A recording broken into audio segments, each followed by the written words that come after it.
Lightning like Steve McQueen. I'm in the fast lane when the light turns green. And I built tough, I ain't nothing but grit. Cause I made rugged blood, sweat, and spit. Yeah, like a horse I fly. Better push yourself in for a bumpy ride. I like to play hard, but I work harder. And I weather the storm cause I'm built stronger.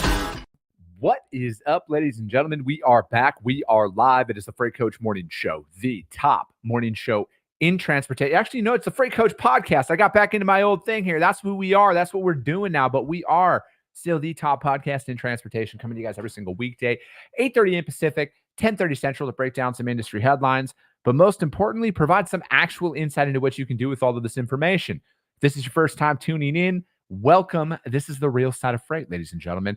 And I say that before every single show. And what I mean by that is I only speak with transportation professionals because at the end of the day, I want to talk to the right individuals who have done what you're looking to do or who are currently doing what you're trying to achieve. So you can take that information, apply it, utilize it, and see a meaningful difference in your business and your life. Carla Isted, good morning to you. Corey Buchan, TGIF, all going on out here on this beautiful Friday. And yeah, you guys, I got a very special guest for you guys that we're going to bring up here in about 30 seconds.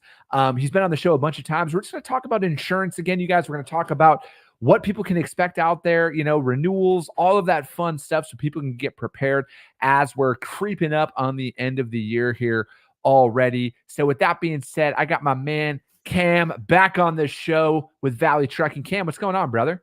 What up, dude? How are you?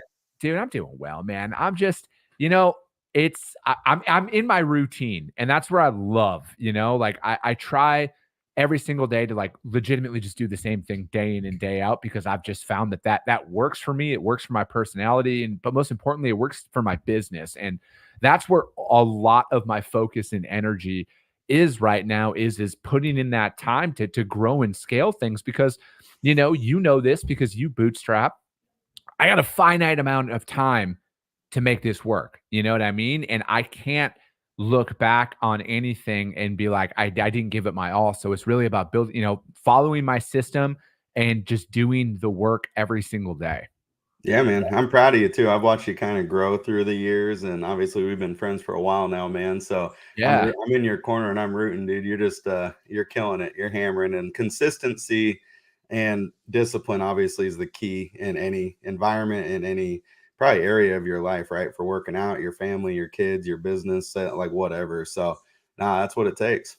Yeah, dude. And it's the truth, man. And I think it's like with everything, you need to, you know, you always have to look inward, you know, and especially in your business, right? If your business isn't performing, it's not the market, it's you, you know, like ultimately that's what it boils down to. Cause there's always going to be challenges is what I mean by that. And I'm not sitting here saying that like, you know, the market doesn't have an effect on your business because it does ultimately, right? Like the opportunities that are out there, but you can't look at some of these obstacles and be like, all right, I got to stop, you know, because it's tough out there. It's always going to be tough. Right. And I mean, you see this too, especially because, you know, with a lot of your clients, you know, because you insure trucking companies, fleets, owner ops, you work with drivers of all size.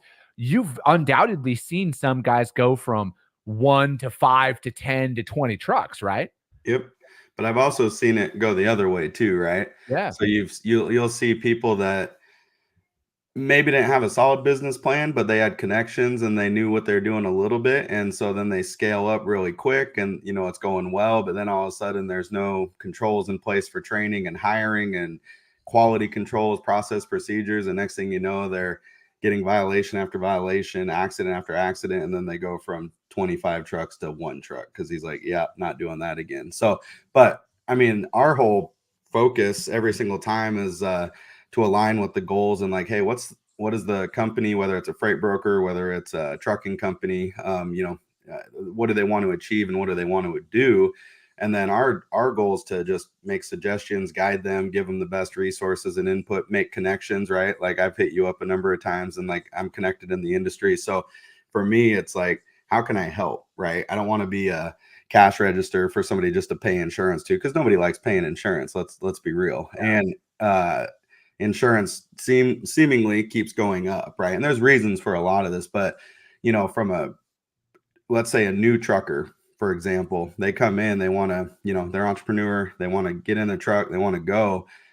I don't think they realize how expensive it is. And like insurance is just one component, right? You got licensing, you got setup, you got compliance, then all of a sudden the drug testing, then all of a sudden it's like, shoot, I got to buy tires, I got to get gas or diesel. It's like all this stuff starts ticking. Nuts and bolts haven't gone down in cost.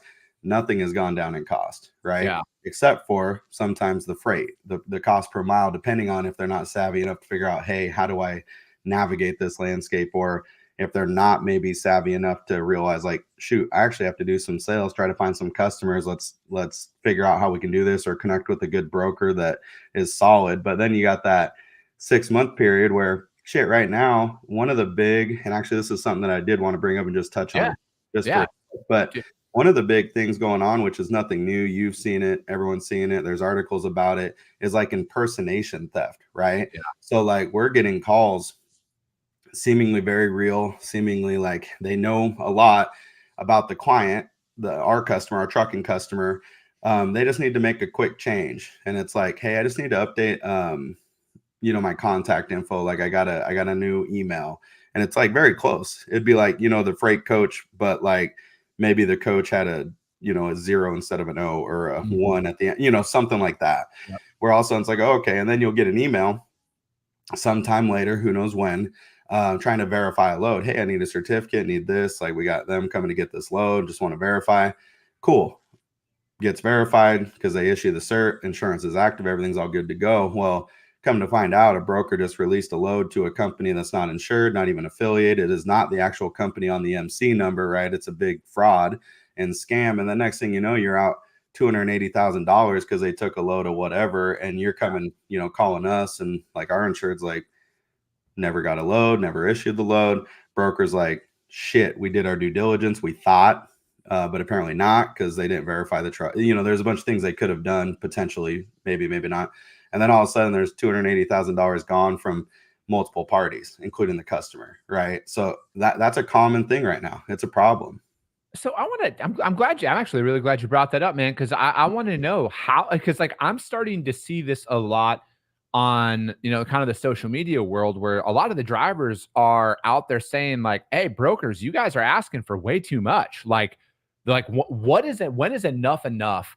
Or what can a broker actually request from an insurance perspective? Like, for me to go to you. So say I'm trying to get a certificate for one of your clients, Cam, how much can I actually ask? And like, what's actually available?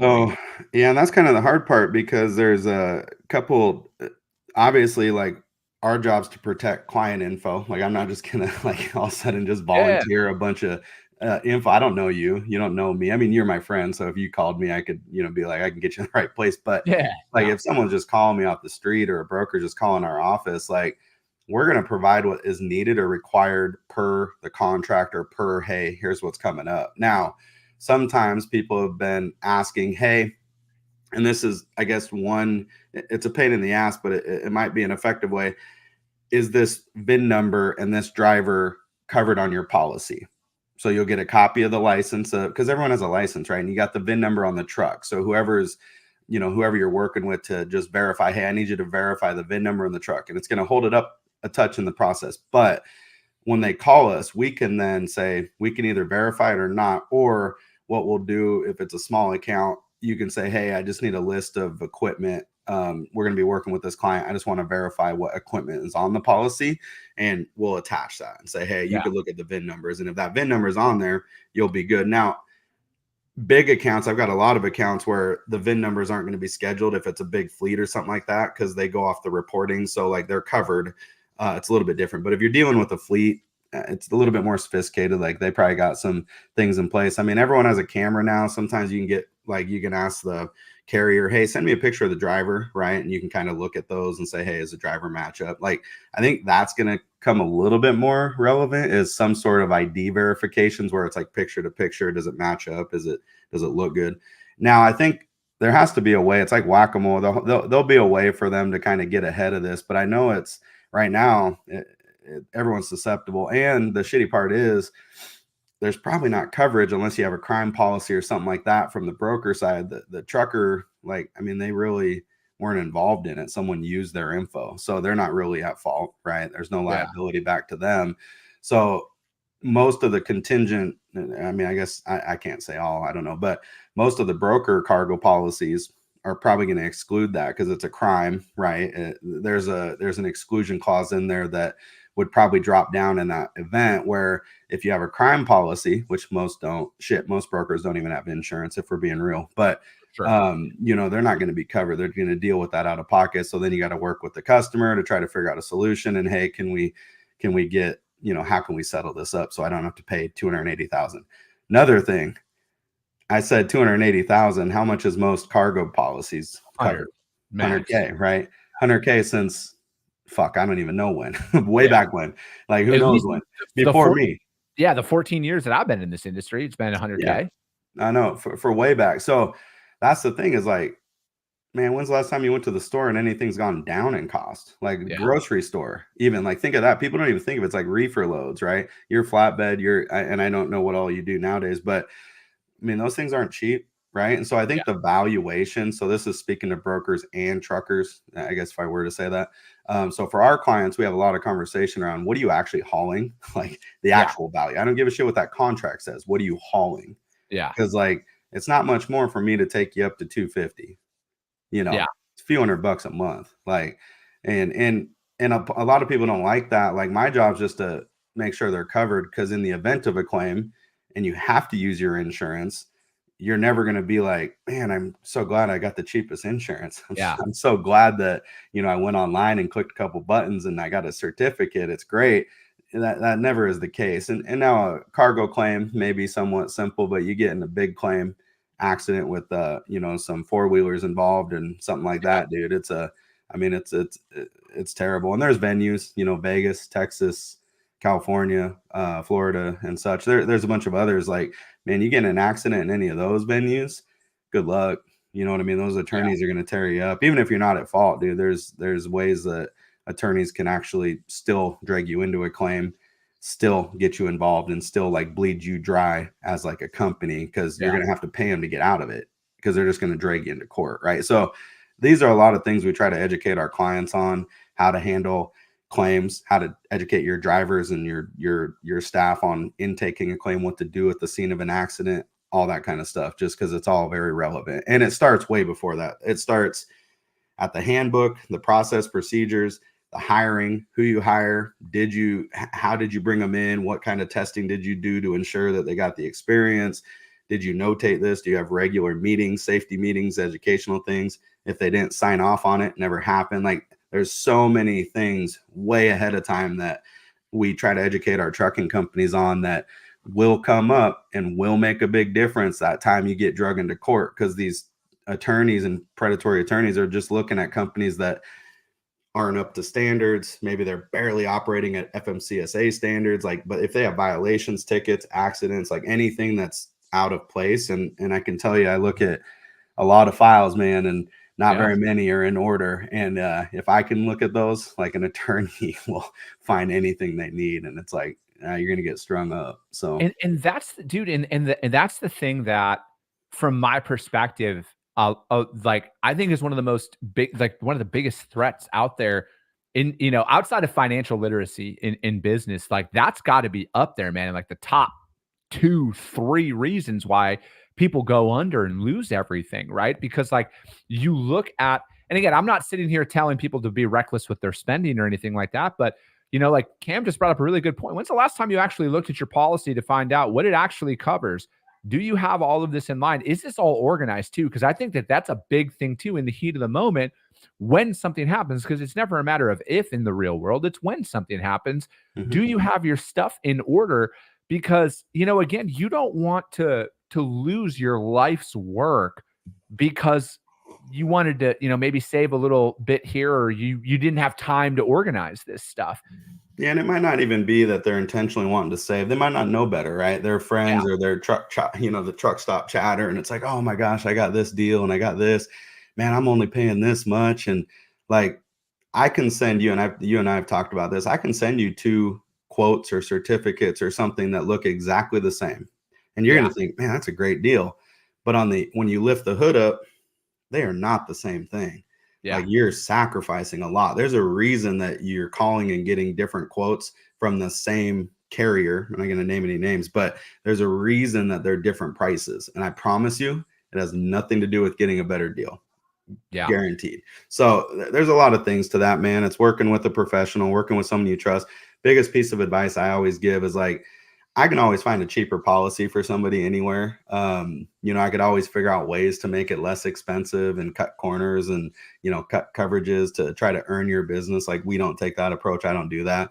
At the end of the day, it's like, who do you like? Who do you trust? Who do you feel comfortable with and confident to have in your corner to, like, for the long haul, right? Like, I'm trying to build a relationship. I work on relationships. So I'm not trying just to ride a trucker just to earn their piece of business and have them go out of business on me or have them leave me next year. It doesn't really work like that. But, the market's tough right now. Like, let's be real, right? Like, so one of the areas people think they can kind of go back at or, maybe negotiate against, because it's a big line item on their P&L, is insurance, Yeah. and so maybe they haven't had a claim, or maybe they're like, you know what, I don't really care if I'm covered for that. I want to self-insure or whatever. Or if they don't have the money, I promise, if you can't afford the coverage, you can't afford the claim.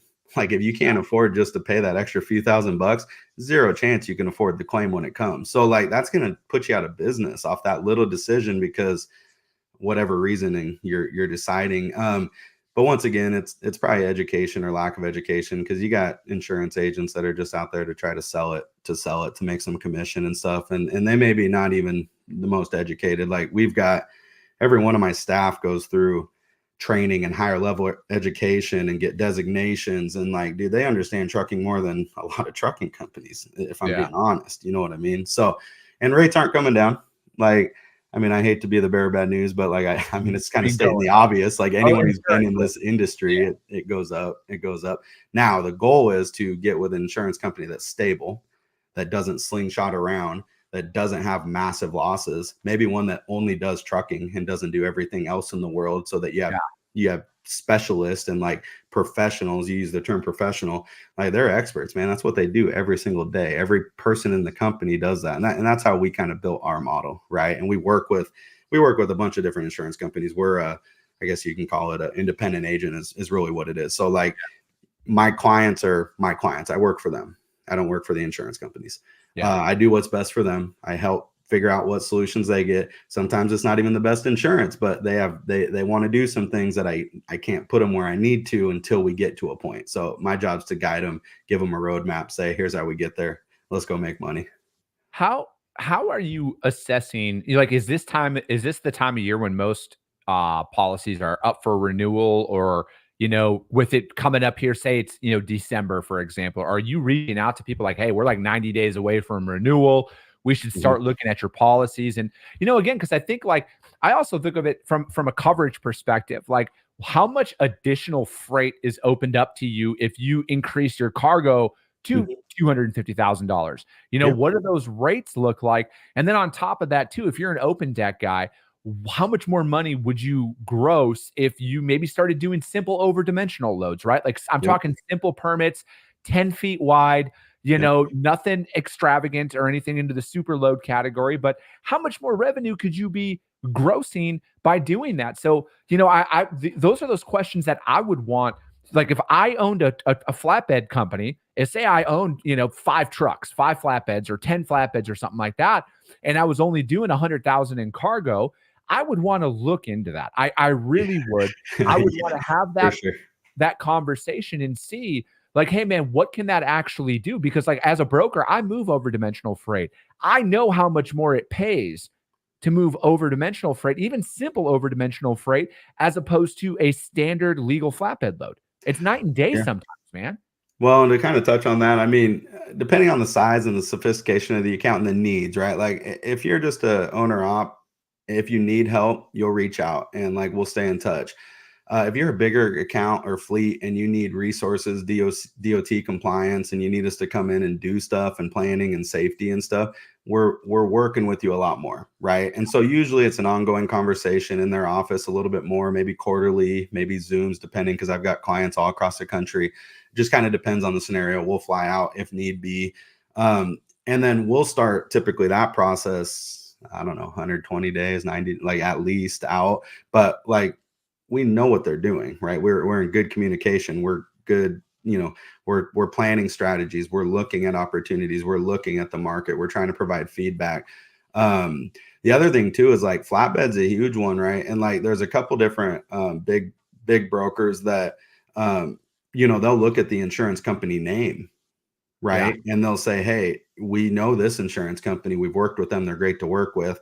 This carrier has 250K cargo. They've got these limits. They've got all these great coverages, and they're with this insurance company. Like, okay, they'll get a preferred look over a lot of carriers that just went with the run of the mill insurance, the cheapest they found, that maybe don't handle claims. Because here's what ends up happening.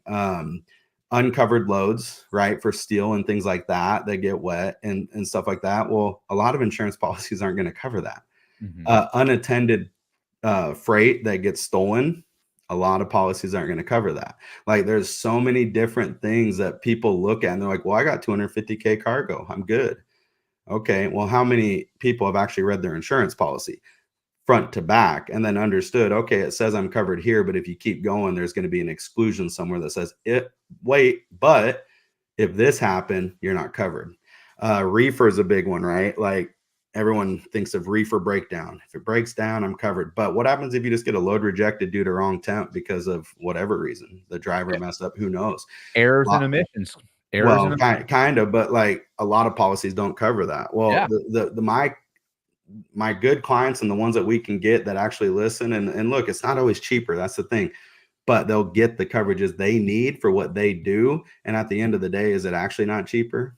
Yeah. No, it's just they're paying a little bit more in insurance cost to ensure that they're actually covered, and they don't want to actually come out of pocket $80,000 for some blueberries or whatever the case. You know what I mean? So, but yeah, it's a worthy conversation. And I mean, look, if your agent's not at least giving you options or talking about that stuff, you need to find somebody else that does. Or maybe they don't know, maybe they're not an expert. Maybe you just went with the person that does your home and auto insurance, which is fine because they can write it because they have a carrier. But that's dude, okay. Like that's fine. You maybe outgrew those needs though, and find someone that can help you. Right. Let's talk about freight theft there for a second, because that is like up hundreds of percent over the last couple of years here. Yep. So you're telling me that there are certain, and obviously I want to preface this, guys, by saying that this isn't like advice from a legal advice. I'm not an attorney. Don't take my advice. Don't take my advice either. But for conversation piece, what you're saying here is if I'm hauling a load of steel for and it's cargo value $200,000, I got $250 in coverage, but it gets stolen. There's a possibility that is not covered under my insurance potentially policy. So they call it like unattended theft, right? And meaning like, hey, you went into the truck stop, you showered, you spent some time in there, you're not attending your vehicle, or maybe you parked because you went to a nephew's birthday. I don't know. There's a lot of reasons people leave their truck and it gets stolen. That potentially could be, depending on the policy. Once again, this is all hypothetical stuff, but depending on how their contract is written with that insurance policy and who they're with and the coverages they got, they might not be covered, right? So there's a lot of things that there's so many. Once again, it comes back to communication on what you're hauling. Be very specific. Like the most common answer I get, oh, I'm hauling general freight. I'm like, I don't know what the fuck that means. That doesn't mean anything to me. Like, what are you hauling? Like, I don't know. I'm gonna assume you're hauling some crazy shit. Like if you tell me general freight, but like, you know what I mean? So like, I don't know. Truckers want to get they have to get insurance, right? They're required by law. Yeah. That's the unfortunate part about freight brokers. They're not required. Although, however, I think they should have insurance. And the whole bond thing's another topic too. Like we can do this for days, but Cam, as a broker, I fully agree with you. Every freight broker should have cargo insurance. Well, you're a business owner. What kind of business owner doesn't protect the asset? I mean, and it's like if you can't afford the 5, 10, 15, 20 grand, whatever it ends up being for your situation, hustle more, go sell some more freight. Like, what are we doing? But anyways, no, I'm right there with you, man. But I think like these are, these are what conversations you should be having with your insurance agent right now, because like this is the first, honestly, man, call it ignorance. I don't have it all figured out. This is the first I've ever heard that if your load gets stolen, that your insurance might not cover it because it could, again, hypothetical situation, if you don't have, it was unattended load coverage. Yeah, unattended theft. And once again, like I'm not saying that to scare everybody. All of a sudden, everyone's like, "We're But not covered," and it's like just go ask the right questions based on what you're hauling, right? Like go look at what you're hauling is awesome. What does that say? Any insight on sharing cargo, transporting 100, 300 freight into Mexico? Depends how far into Mexico. Depends if we got staging. Depends on who's hauling it into Mexico and like what areas. That becomes a little bit tough though. I've had that a few times with some clients that have done it. We've been successful a few times, but then I've also been unsuccessful getting it covered a few times. So a lot of times you're better off finding a company out of Mexico to transfer it to that can somehow work in a contract. But I'm not saying that's the route to go there. We just got to look at the whole thing for that question. Michael, if Good. That's a good question though. Yeah, if you've never seen Sinaloa, of all places, Sinaloa. If you've never moved freight into Mexico before, Michael, I'm not sure if you have or not, but I would highly recommend, and I don't even know if you're a trucking company or if you're a broker, Michael, but try and establish contact with a U.S. based, say you're a broker, a U.S. based carrier that has contacts with somebody in Mexico that will transload in, say, Laredo or the nearest port of entry to where your freight's going, and has a Mexican carrier relationship out there. I've done like 500-600 loads out of Mexico into the U.S., and that's what we did is we had a relationships with 3 U.S. based carriers who had carrier relationships in Mexico, and they had all of that where we went down to the plant in Mexico to grab all the freight, bring it up, transfer carrier at the border, cross dock, and load it onto the U.S. truck in Laredo, and then bring it stateside. So just, I don't know what your experience with it is, man, but said you're a broker, but yeah, that's what I would do, man. I would find a U.S. It's just tough. I mean, there's no repercussion. Like we can't do anything, right? That load goes down there and they don't come back. Correct. I mean, it's like it's a high risk. It's a high risk play. Canada, typically not a big deal, but once again, there's so many factors that go into it. I think people just think like insurance is something I buy. It's a commodity. I just need to shop for it, find the best deal, which you do. I'm saying you're a business owner, be savvy, obviously. But they all think it's the same. They think every insurance company is the same. They think all the claims are the same. They think all this stuff, and it's like, couldn't be further from the truth. It really couldn't. Yeah. So sometimes I might recommend a couple things, and it's like one of them is clearly going to cost you a little bit more money, but we're going to talk about the reasons, and then it's up to you to say, you know what, I don't care about those reasons. I'm going to do this. And when we have a claim, you're going to get pissed, and then you'll be like, all right, can we do that? And I'll be like, well, no, not now. You got a claim. So now we're stuck. That's exactly it. And that's what I mean, like with insurance, right? Like you need to be talking to your agents about all of these coverages, what they actually mean, what they actually entail. And I would start at worst case scenario and work your way forward. Worst case scenario, what happens? That your whole unit gets stolen, but then they find the truck and trailer, but the cargo is missing. Are you covered? And I would just fucking work my way up from there. I would want to know literally anything and everything about that because, again, you guys, like I talk about this often, and I've said this a lot over my career. Take 5 minutes on the front end to save you 5 hours on the back end, because it's all perfect world scenario. Everything that Cam and I are talking about right now, neither one of us, knock on wood, are going through a situation where a truckload of high value cargo is stolen and now we might not have coverage for that, right?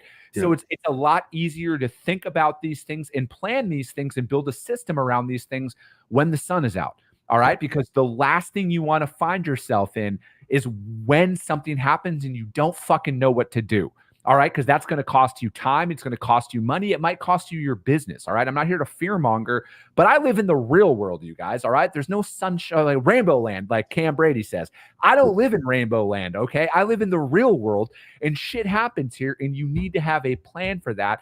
And as a business owner, as a leader of your organization, you need to have these conversations. You need to know what to do in these instances because trust me, you guys, insurance, lawyers, you might pay them a lot of money. They're not your fucking friend. All right. They will protect their themselves in these instances. Okay. They will. So you got to be prepared. Yep. 100%, man.